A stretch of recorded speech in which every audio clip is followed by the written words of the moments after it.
की समोरचा माणूस तृप्त झाला पाहिजे, प्रसन्न झाला पाहिजे, त्याच्या भावना तू त्याला समोरच्या व्यक्तीला आशीष दिला पाहिजे, आशीर्वाद. आपण आपल्याशी चांगलं बोलत नाही, दुसऱ्याशी काय बोलू? आपलं शेजारीसोबत पटत नाही, नाही शेजारी बोलत नाही. का बोलत नाही? त्यानं म्हणते तिकडे जाऊन संबंध तोडला होता. एकामेकाच्या काड्या करायला लागलो आपण. दुसऱ्याचं बरं वाटत नाही, दुसऱ्याचं बरं पाहून तुमच्या मनामध्ये ईर्ष्या होते. कसं जगावं माणसानं? शिवभक्ती तर दूर राहिली मायबाप. आपल्यापासून आचरणापासून सुरुवात करावी लागेल ना. मला आठवते भजन, का गोड बोलत नाही? मिठू मिठू बोलता रो काय वेगळे,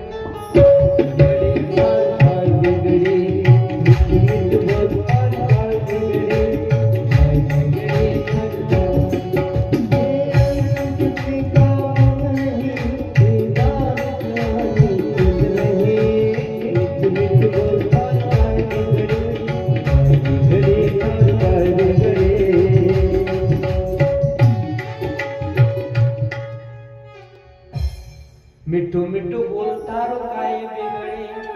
बोलण्यापासून सुरुवात. शिवमहापुराण बोलावं कसं? काय आधी शिक्षक लोकचा आदर होता मायबाप.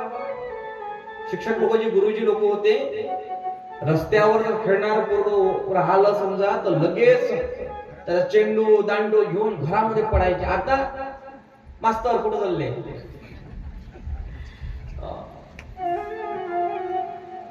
नाही का? शिक्षक होते, विद्यार्थी खतरनाक आहे. आता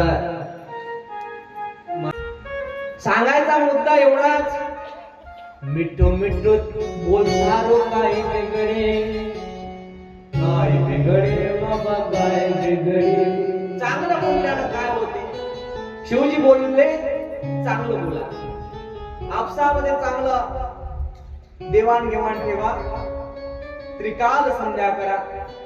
हिंदू धर्मामध्ये त्रिकाल संध्या सांगितली आहे. बाबा ऐका, त्रिकाल संध्याला खूप महत्व आहे. ज्यांनी त्रिकाल संध्या केली त्याला हिंदू म्हणून घेण्याचा अधिकार आहे. हो, जागो हिंदू.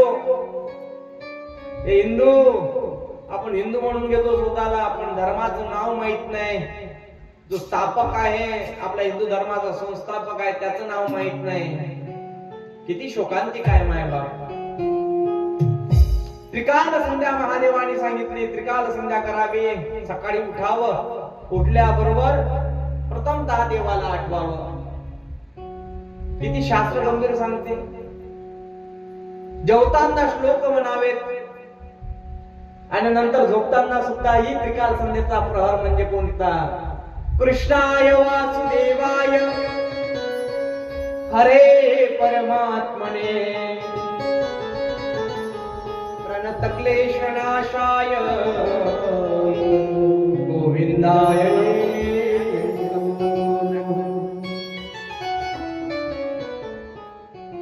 झोपताना त्याला धन्यवाद, आजचा दिवस तुम्हाला पाहू दिला. वा देवा, उद्याही असाच दिवस निघू देशील. वा देवा, उठताना हा दिवस तुम्हाला दाखवला, धन्यवाद, निर्विवाद. जेवताना देवा तुमच्यामुळे मला हे मिळालं.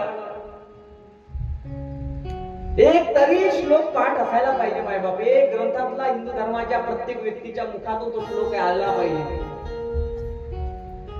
शिव महापुराणामधला अर्धा श्लोक जरी पाठांतर राहिला, माझ्याजवळ सांगून राहिला.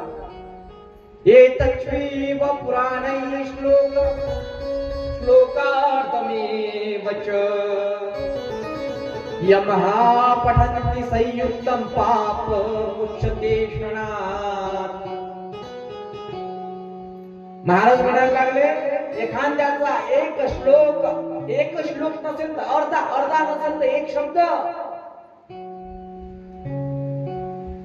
पाठ जरी असला ना, तरी त्याच्या सर्व संसारातल्या दुःखाचा भार मी माझ्या माथ्यावर घेईन, असं शिवजी बोलले शिव महापुराणामध्ये. फक्त विश्वास पाहिजे. कसा विश्वास ठेवाल? तुमच्यावर देवाने कृपा केली, माझा तो विश्वास, माझा तो विश्वास, माझा तो विश्वास पांडुरंग जन्म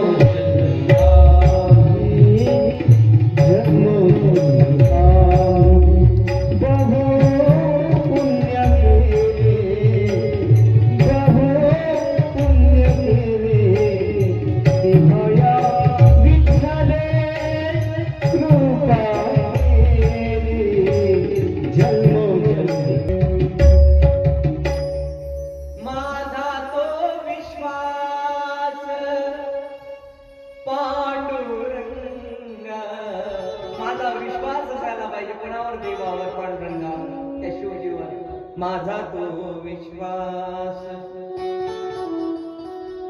पांडुरंग पांडुरंग जल्मो जन्मिया मी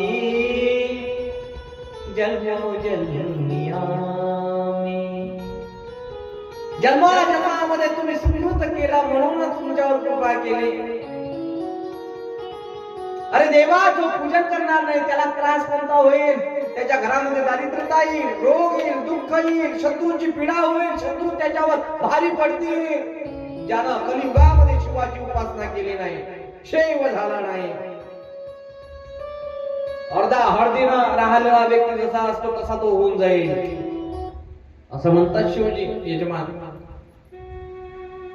शिवाची उपासना असायला पाहिजे. त्रास होईल शिवभक्तीमध्ये, पण माझा भोलेनाथ असा आहे की माझ्या भोलेनाथाचे जे भक्त आहे ते गरीब नाही बरं, श्रीमंत आहे. हो महाराज, एक तरी उदाहरण सांगा ना. रावण नाव ऐकलं काय? रावण कोणाचा भक्त होता? गरीब होता का? सोन्याची लंका होती माहितीये काय? काय मिरवता तुमच्या अंगठ्या? सोन्याची ये नगनी 10 ग्रामचा गोप करून दिला असं 2-2 वेळा 3-3 वेळा दाखवून राहिले. काय तेवढं टिमटिम करत? सोन्याची लंका होती. सोन्याच्या लंका किंवा सोन्याचा महल दोघाच जणांचं होऊन गेलं या पृथ्वी तलावावर. एक द्वारकेच्या आणि एक ठीक आहे चिलोय.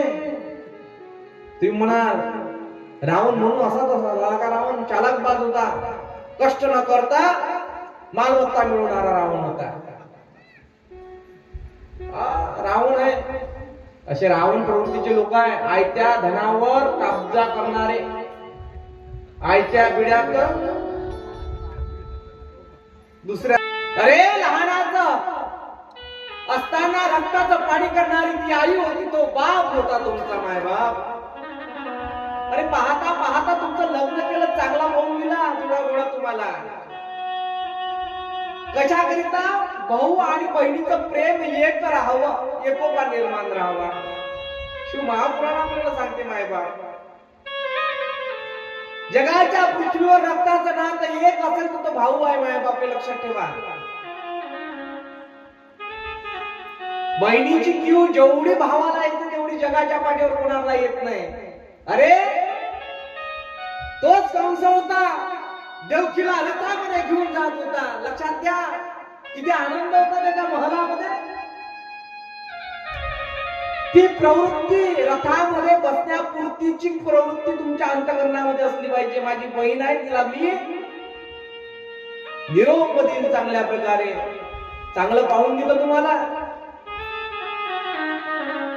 वनवर फिरला तुमचा भाऊ सोयरीसाठी, डोंबड्या होत्या तुम्हाला, कोणी पसंत करत नव्हतं तुम्हाला. हासाला फक्त दात दिसे तरी तुमच्या भावानं इकडून तिकडून जाऊन 4 जणाला लुच्चगिरी गाबाड करून सोयरी काढले. होत तर नव्हतं करून टाकलं आणि हुंडाही दिला वरून.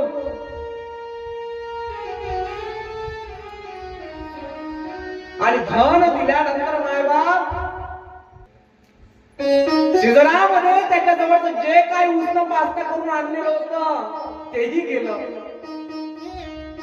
आधी लग्नासाठी कर्ज काढलं होतं 5 लाख रुपये, तो फेडतच होता. तुमचं बाळण पण आलं. बाळणपणाची तयारी म्हणून 80-90 रुपये बाळणपणाला लागले हो. सिजर झालं. जवायचं लेकरू आहे, काळजी घ्यायला लागते, दुधाची बाटली द्यायला पाहिजे. माझ्या बहिणीची काळजी मी जरी आतापर्यंत घेतली नाही तरी तिला मेवा खजुराचे लड्डू खाऊ घालावे लागतात. मित्राला म्हणावं दे रे 50,000 रुपये, मित्रापासून अजून कर्ज करावं. आणि पाहता पाहता त्याच्या अंगावर त्याच्या डोक्यावर कर्जाचा बोजा एवढा वाढावा की जेणेकरून तो दिसेना असा व्हावा. भाऊ माय बाप. आणि पाहता पाहता काही वर्षानंतर त्याच बहिणीनं आपल्या भावाला हिस्सा मागावा.